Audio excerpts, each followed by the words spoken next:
This is where the garden all began.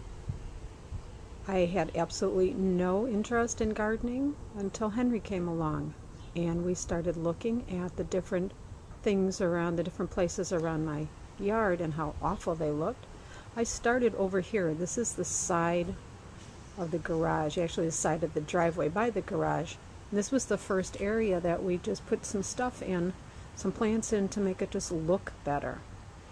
And when Henry was 2 years old, he started going by the side of the garage, and this all used to be rocks and pots and old railroad ties, and now, thanks to Henry pulling things out and getting me interested, we've got some shade going on here, some shady plants. We put in some chameleon plants and some coral bells. We've got some impatiens and hostas. And over here, I've got my one lonely little milkweed plant that usually gets visited by 3 or 4 caterpillars that devastate it, and it's great to watch it. So I'm hoping we're helping the environment a little bit. But then we've got a fern over here, 3 stepping stones. Oh, looks like a very nice mushroom going on there. And then we get to the end of it where we've got a little end garden. This is the Renoir garden. It's supposed to have a little bit more red than this, but it's got some geraniums and a lily and some coneflowers, which are starting to blossom. And then it all ends here in the dogwoods. And if you come around here, you can see the back of the garage has Canada lilies, 1 grapevine growing there, and the ferns. And we will get to the beautiful raised gardens here. This is new this year.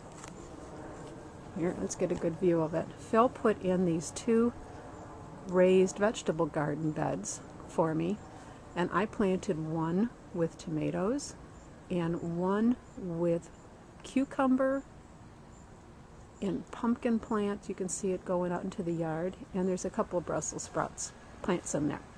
But if you look here, you can really see where we've got cucumbers growing and lots of flowers.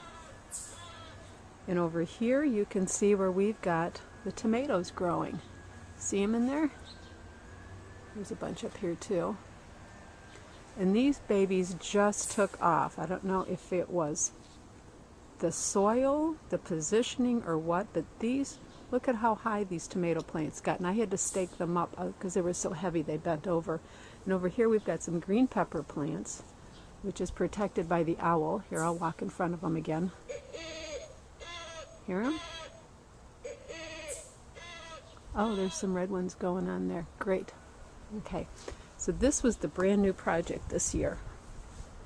So what this looks like in the backyard now is the back of the garage, the vegetable gardens, and the dogwood plants that separate our backyard from our neighbor's backyard. And if you look over here on the pumpkin plants, look at those big flowers. Aren't those great? There is somebody growing in here. There he is. We got one growing. With any luck, it'll grow before the squirrels get to it. And you can see that one lonely little fennel plant there that's being overtaken by everything. My ferns, the back, the big tree here that Phil had planted about 20 years ago, and the little boxwoods with the creeping Jenny, and those fluffy shade plants underneath there with a beautiful bird bath that has absolutely no water in it right now, and a little ornamental ball. And then right here you can see where the deck area is and get a good view of that. And part 2 will go through this little side garden and our water fountains, plus the fire pit area. Okay, that is part 1.